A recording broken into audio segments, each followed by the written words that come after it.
Hello. It is Saturday, March 5th, 2016, and this is Book Basket Saturday number 4. It's late. My kids have gone to bed, well, or are going to bed, and I'm just now filming this because I frankly forgot that it was Saturday till today. You will notice there was no video last week. And our book selection's a little light this week too, because my job situation has changed. I had been working at a store, just kind of a couple days a week here and there, and I am now managing that store. So it is still like a very part-time job, because it's kind of worked as a co-op, but in the transitional period, I am working there many days a week. So that has kind of eaten into my personal time. And the time that I do have is spent trying to, do my share or somebody's share of our household duties that need to happen. Anyways, you don't care about that. You care about books. So, just the selection that I have. I know there have been more read-alouds going on when I am not here, but these are the things that I am aware of. So, we're going to talk about those.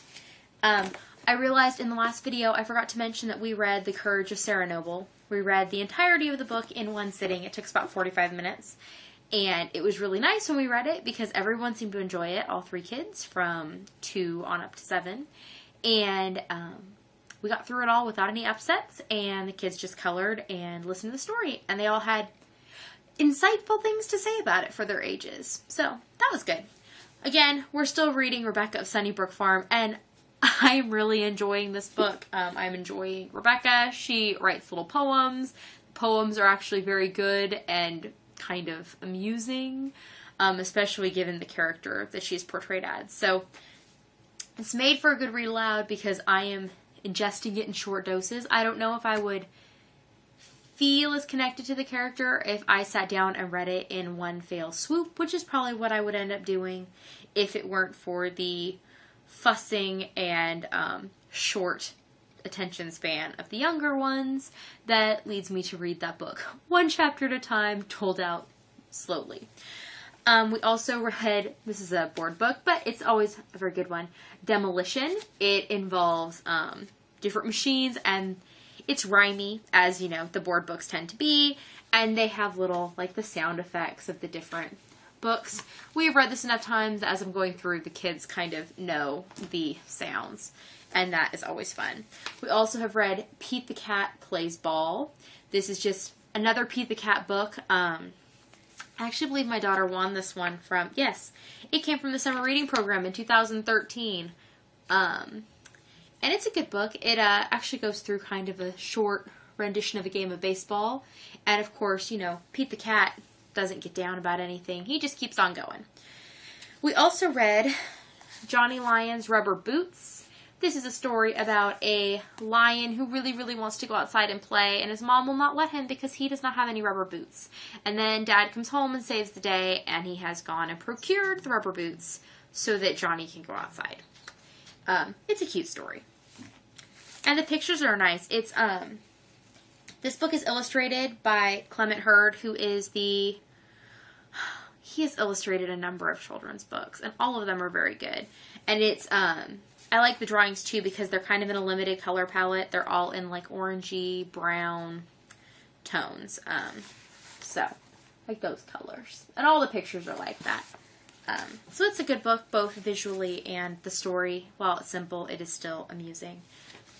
The Hippopotamus. This book we got through like a book order when my daughter was little, and it is a family favorite. It's just hilarious. The drawings are funny. It's fun to say hippopotamus. When somebody in our house hiccups, then, you know, they get called the hippopotamus, and it is made for many a family joke. So that's always a fun book to have in our read-aloud basket. Chicka Chicka Boom Boom. You know, the standard. I know that a lot of people really like this book. While it is entertaining, I kind of think it's simple, and I'm not a huge fan of Chicka Chicka Boom Boom, but, you know, whenever it's around, I know enough of it that it's an easy read. Not a lot of thought, because I've read it enough times. I'd Like to Be. This book is actually another one. I think I've showed books before that were from a weekly reader, like book series, or no, this one was from the Parents Magazine series. When I was little, my mom was subscribed to both a weekly reader series for me and a Parents Book Association. And I'm not sure whether she got those. She was a preschool teacher, whether she signed up for those through that or if it was just through some parenting thing. But anyways, she had these, and so I remember reading this book as a kid. The girl in this story talks about like different situations that are going on in her family and who she'd like to be. The first one's kind of funny because she would be a clock so she could move her arms so that she could change time. So this is a cute book. The illustrations are funny. Very straightforward, but interesting. The Berenstain Bears by the Sea. Berenstain Bears by the Sea. Pretty self-explanatory. And Just a Little Too Little by Mercer Mayer. Yet another little critter book. One of our favorites. You know, just because kids always want to do things that they are not big enough for, and they're just a little too little. And sometimes I wish I was not so big. So, anyways, that is it for this week. Hopefully I will be back next Saturday, and I will remember it's Saturday a little earlier. Though I actually think the lighting might have turned out better now than had I filmed earlier in the day. Anyways, hope you all have a great week and enjoy your read alouds. I will talk to you later. Bye!